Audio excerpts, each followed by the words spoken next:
Hello everyone, मेरा नाम है ज़ियाउद्दीन और आज मैं बहुत ही important and well known topic पे डिस्कशन करने वाला हूँ which is diabetes.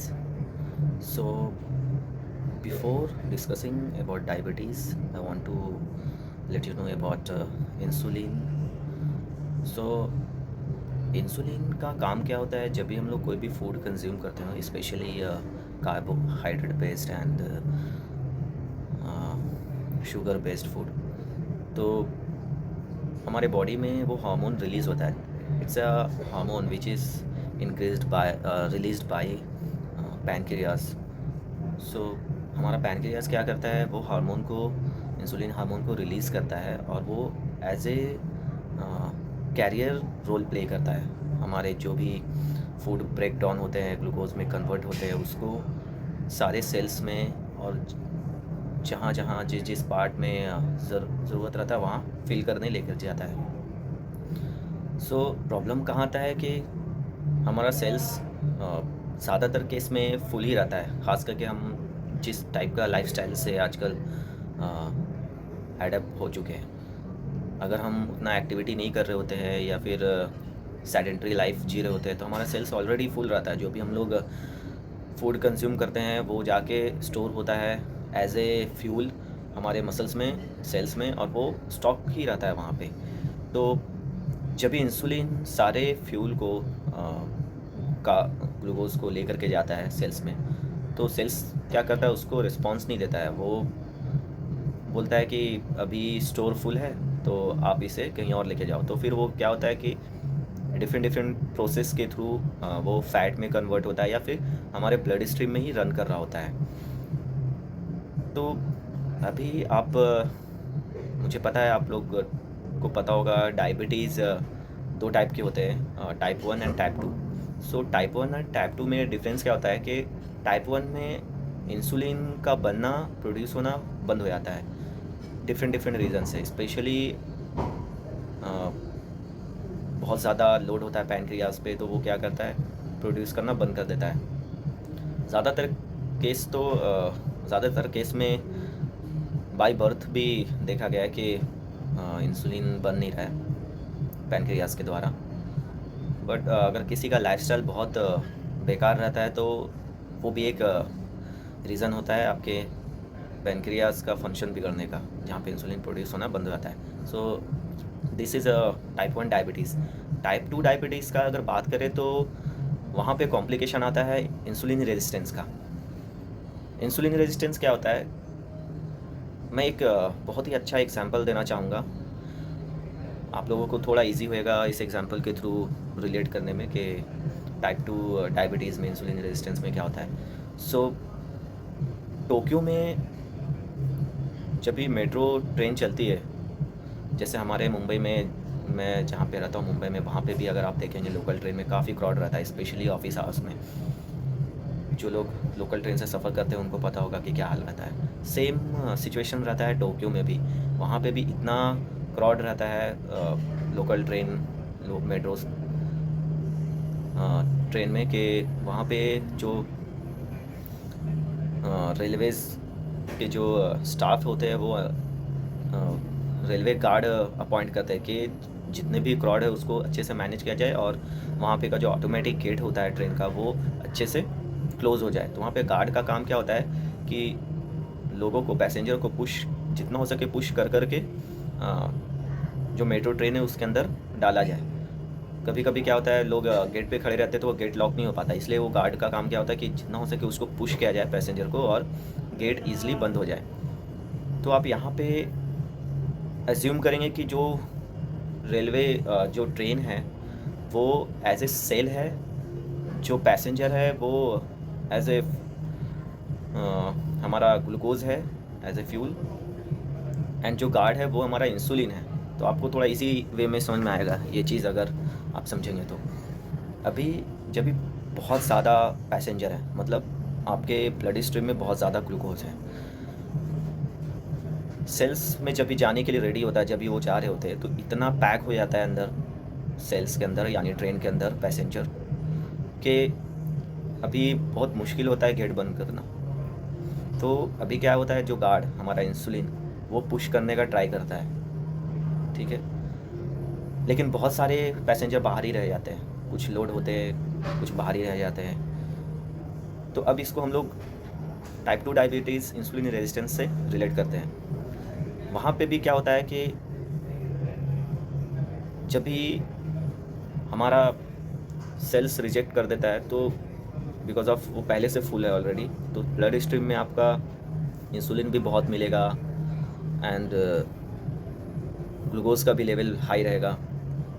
So this is insulin resistance. अभी एक और कॉम्प्लिकेशन क्या आता है कि जब भी हम लोग डायबिटीज़ पेशेंट नहीं, फॉर एग्जांपल मुझे अगर मैं अपना ब्लड वर्क कराया तो मेरे ब्लड स्ट्रीम में ग्लूकोज, फास्टिंग ग्लूकोज और पोस्ट मील ग्लूकोज लेवल नॉर्मल है। बट अगर मैं अगर हाई कार्ब डाइट ले रहा हूँ और बहुत लाइफस्टाइल गंदा चल रहा है, सेडेंटरी लाइफ जी रहा हूँ, तो मैं भले ही मेरा रिपोर्ट नॉर्मल होगा, लेकिन मेरा इंसुलिन अगर टेस्ट कराएंगे तो हाईली चांस है कि वहाँ पे इंसुलिन लेवल इंक्रीज़ रहेगा। ये हमें दिखाता है कि आगे चल के अगर मैं नहीं कुछ प्रिकॉशन लिया, अपने आप को चेंज करने का कोशिश नहीं किया, तो फिर वो प्रॉब्लम क्रिएट होने वाला है। सो मैं आजकल के जो यूथ है, स्पेशली यूथ लोग से मैं रिक्वेस्ट करूँगा कि आप अगर ब्लड वर्क करा रहे हो, जो कि वो लोग कराते नहीं है, बहुत रेयर ही कराते हैं, अगर आप करा रहे हो तो एक ईयरली या फिर 6 मंथ पे इंसुलिन रेजिस्टेंस का भी टेस्ट कराओ, कि ताकि आपको पता चले कि बॉडी रिस्पॉन्स तो कर रहा है ग्लूकोज को स्टोर करने में, समटाइम रिस्पॉन्स करता है ग्लूकोज को स्टोर करने में, लेकिन हमारा इंसुलिन ब्लड स्ट्रीम में बहुत ज़्यादा हो रहा होता है, क्योंकि उतना ज़्यादा गार्ड हम लोग को चाहिए होता है ना वो इंसुलिन को अपने सेल्स में डालने के लिए। तो इंसुलिन तो चला गया, लेकिन ब्लड स्ट्रीम में तो इंसुलिन बढ़ा रहेगा ना, उतने सारे इंसुलिन प्रोड्यूस हुआ है, उतने सारे कार्ब्स को, सब ज़्यादा से ज़्यादा कार्ब्स को अंदर डालने के लिए सेल्स में। तो इंसुलिन का भी टेस्ट कराएं, देखें कि इंसुलिन का लेवल क्या है हमारे बॉडी में। ये भी एक प्रिकॉशनरी मेजर में आएगा। एंड आई होप आप लोगों को क्लियर हो गया हो कि टाइप 2 डायबिटीज़ में क्या होता है। अगर आप लोग को क्लियर नहीं हुआ तो थोड़ा कॉम्प्लिकेशन होगा तो आप मुझे DM भी कर सकते हैं पर्सनली, मैं चीज़ों को और थोड़ा इजी वे में समझाने का ट्राई करूँगा। सो अगर हम लोग इसके कॉम्प्लिकेशन की बात करें तो कॉम्प्लिकेशन में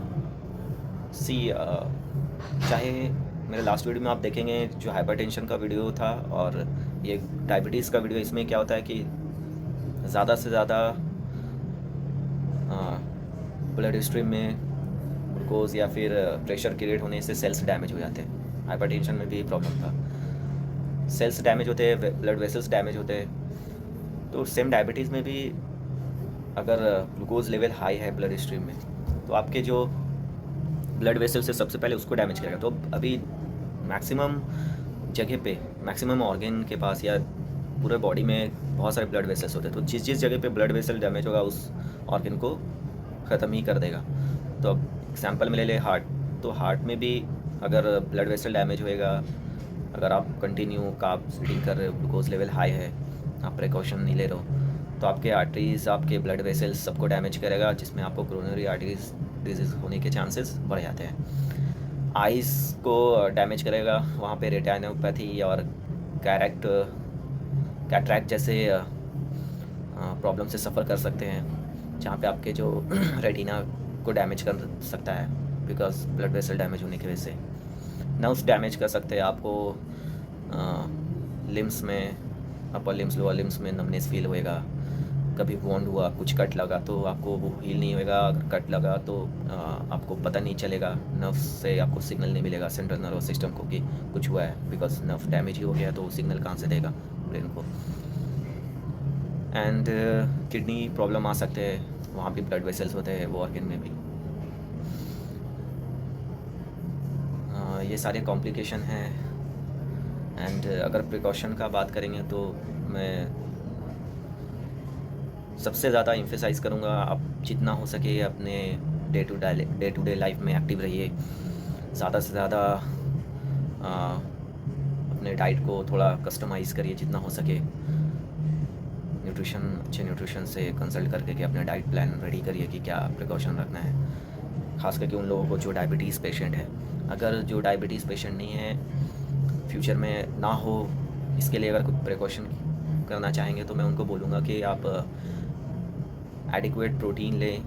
अगर आप सेडेंटरी लाइफ जी रहे हैं तो, जो कि जीना नहीं चाहिए, मैं तो इसका बात ही नहीं करूँगा, लेकिन जो सेडेंटरी लाइफ है उसको 1 ग्राम प्रोटीन पर बॉडी वेट पे लेना चाहिए, ऐसा बोला गया है। एंड जो एक्टिविटी में इन्वॉल्व है उसको 2 ग्राम पर केजी बॉडी वेट के अकॉर्डिंग लेना चाहिए। तो ये एंड फैट प्रोटीन डाइट अगर पॉसिबल है आपको अपने लाइफ में ऐड करने के लिए, तो आप वो भी उसके लिए भी जा सकते हैं। अदरवाइज़ आप कार्ब्स भी रिस्ट्रिक्ट करते हैं, स्पेशली वैसे कार्ब्स जो बहुत सिंपल फॉर्म में मिलते हैं, सिंपल कार्ब्स जिसको बोलते हैं, एंड पैकेजिंग फूड जितने भी होते हैं, अगर ये सब भी आप बंद करते हैं तो भी बहुत आपके लाइफस्टाइल को इफ़ेक्ट करेगा, मतलब गुड इफ़ेक्ट दिखाएगा। Maximum activity, strength training, cardio training, sports, ये सब में इंगेज करिए खुद को। ये सारे बेसिक प्रिकॉशनरी मेजर है।